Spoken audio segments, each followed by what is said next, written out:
Ngibukela ubuhle besintu kuzo zonke iy'ndawo lapho nibukela khona uhlelo lwethu lobuhle besintu. Igama ngumlamuli Ngwancobo. Njengamanje sizokhuluma nensizwa yakwaSwayimani esigqumeni u-4x4 abamazi kakhulu owensingizo ey'magilabove. Sike sakhuluma-ke nangaye sathi ividiyo yokugcina le kade siyiveza lapho ikhehla limbethe khona ingubo lalimbathiswe yibona futhi imvimbo yekhehla bayazi. Yena-ke umuntu ozosixoxela kabanzi ngobaba ukujikijela umuntu ngusheleni, njengoba nezinye iy'ngoma mhlawumbe uma ukuthi ukuze uma ithi cothoza umuntu omdala usuke ekhuluma ngayo umfoka Mgxobelo, lona namhlanje sizomphelezela. Mfoka Meyiwa, angithathe ithuba ngikubingelele kubuhle besintu.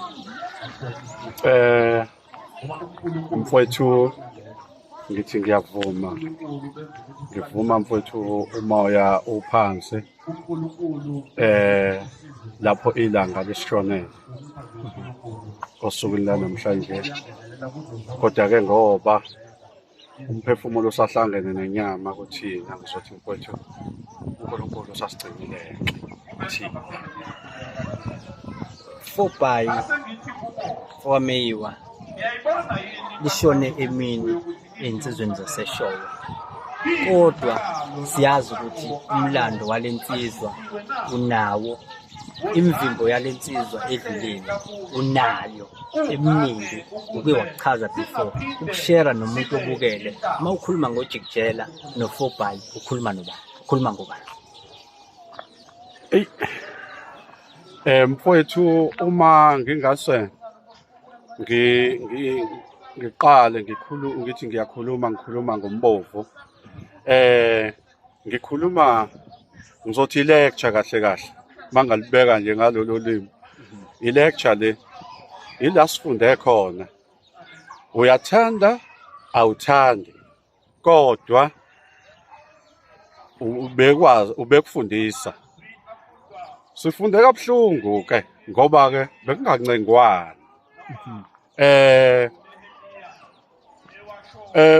Usishayphile thina, wasishaypha ngendlela obekade kuyiyona. Bekade akekho ongazi ukuthi emdlalweni uma kuthiwa khona lensizwa bekuba njani. Wonke umuntu uyazi ukuthi uma kuke kwaphuma igama lokuthi kulowo mdlalo kuthiwa kuza ujikijela, lowo mdlalo kusho ukuthi usezingeni eliphezulu ngendlela abe nevelu ngayo. And baningi abantu abakhile usheleni, mhlambe yena engazi, okunye mhlambe futhi azi. Baningi abantu abasindise ey'ntweni eziningi okufanele ngabe mhlambe abanye sebadlula emhlabeni, kodwa ngenxa yokuthi bakopela kuyena, balandela kuyena, bagcina bengazidlulanga emhlabeni. Miningi imizi mhlambe eyakhekile eyayingeke yakheke makube usheleni wekade engekho. Ngakho-ke kuningi esingakubalula ngombovu, indima nje ayidlalile emphakathini, not umphakathi wala kaNyoswa kuphela. Iy'nkalo ngey'nkalo ziyalazi iphimbo lale nkosi. Njoba ukade ukubalula nje okomvimbo, amukho umbizo ongawazi umvimbo wale nkosi, yabo. Sifundile bafo, kuningi sikufundile kuyena. Angazi ukuthi ngingabalula ngithini, and uselapho nje. Ingakho ngithe ngifisa ukuthi le interview ithi ukululeka ngoba lapha ngeke ngikwazi ukuthi ngikuveze lokhu. Bengiphathiswe iy'nsizwa zakwaMaphumulo, le ntabeni zaseMvoci. Lapho iy'ntaba zalapho ziyalazi iphimbo lale nsizwa. Kunensizwa yakithi ebihola ephethe abafana bekheyi, ekuthiwa abafana bekheyi yaseMeyo, khona le kwaMaphumulo, u7 owubaba omncane kumina, othe angomphakamisela isandla ngoba uxinekile, ubezoba ingxenye yomfihlo ngenxa yokuxineka-ke ngezinto zezinye zomndeni. Wayesecela ukuthi-ke ngimphakamisele isandla ukuthi hayi bo, siyalazi iphimbo laleyo nsizwa kulezi ntaba zakwaMaphumulo. Kuzoba insizwa yakwaMnqayi, uNkunzi Mdaka. Naye futhi uthe uyasiphakamisa isandla, ngabe uyingxenye ngenxa yokubambeka. Liyazeka iphimbo lalensizwa ey'ntabeni zakhona kwaMaphumulo.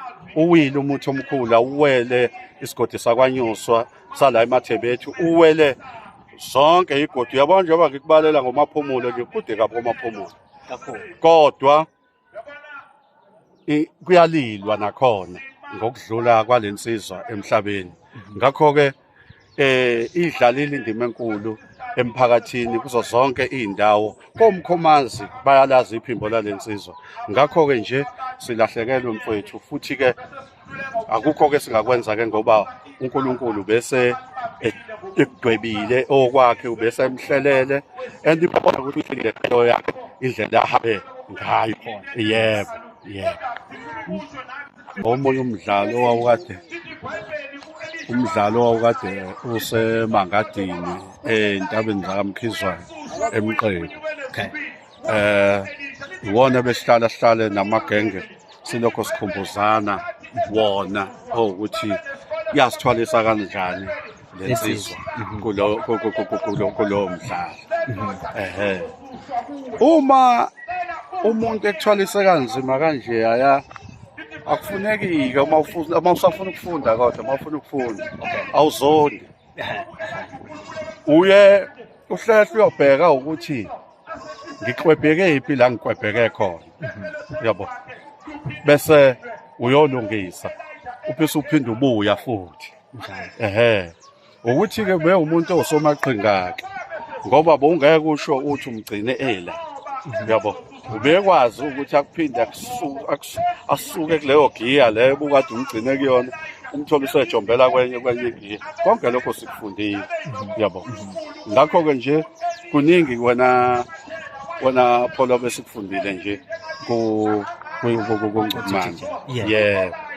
Cha, umbukeli bobuhle besintu siyabonga nge-interview esiyithola ubaba uFobhali Mfokameyo. Siyathemba ukuthi meyiwa iy'mfundiso zekhehla ngoba ubebizwa kanjalo zizoqhubeka futhi zizophinda futhi zichume nakuy'izizukulwane, ngoba kulokhu esikwenzayo siyafisa ukuthi ney'zukulwane zazi ukuthi kwakukhona umuntu kanje amagalelo akhe ayehamba aphile kuphi, ayezihamba afike kuphi. Yabo. Hayi, kona kunjalo Pholoba. Sengathi ngagcineka nje emlandweni lokhu. Akuyena owethu sodwa uMbovu, bengene owethu sodwa thina Malashiya, be owawonke umuntu. Kahle le sport lesi singxenye inkolo le kahle. Inkolo lento yobulashiya, but abanye abakuboni kanjalo, kodwa nje inkolo le. Yabo. Ngoba inhliziyo yakhe ibihlambuluka, yila kuvuselelwa khona izimilo la, yila kuvuselelwa khona nembeza la babantu.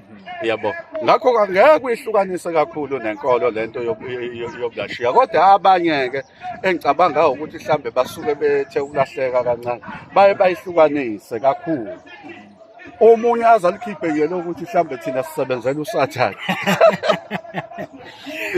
Ingoma zasesikhokho. Uyabona bese ngiyaxakeka-ke ukuthi-ke awufunda liphi iBhayibheli lo muntu ngoba phela likhona iBhayibheli alisho khona lithi mdumiseni ngokusina. Nimdumise ngesigubhu, nimdumise ngakho konke. Manje ikuphi-ke la kuye kuvele khona ukuthi thina sisebenzela uSathane. Uyabona nje wona mfowethu. Mina ngeke ngihlukanisa nenkolo mina. Yabo. Mina nginaso isikhathi sokuthi ngiphinde ngivakashele enkonzweni.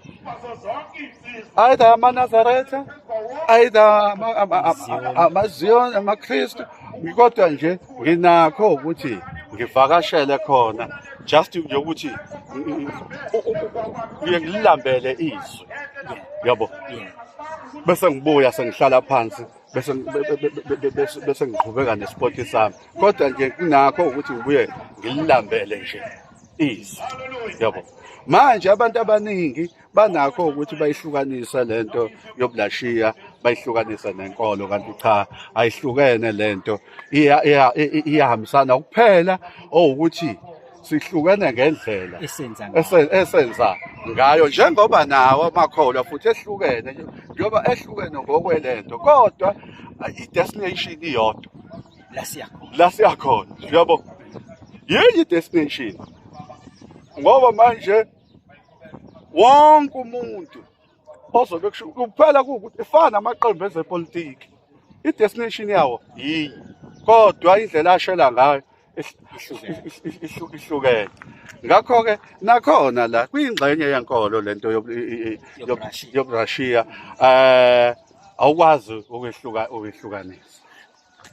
Baba Meyiwa, angicabanga ukuthi asikubambe ngoba ngiyazi ukuthi usazodingeka nasenkonzweni nasey'tendeni kodwa siyabonga kakhulu ngesikhathi sakho futhi siyajabula ukuthi sikuzwe ukuthi esixoxelwe ubaba uDlamini ukuthi le nsizwa ibithi impela mesizwile ukuthi hayi uyaqinisa mesifike yona izokushintshela amagiya ukuthi impela iy'mpondo zayo iy'chithe ngazo zombili. Baba Meyiwa, siyabonga kakhulu ngesikhathi sakho. Ngibonga kakhulu Pholoba. Danke, siyabonga. Nkosi busisi. Siyabonga.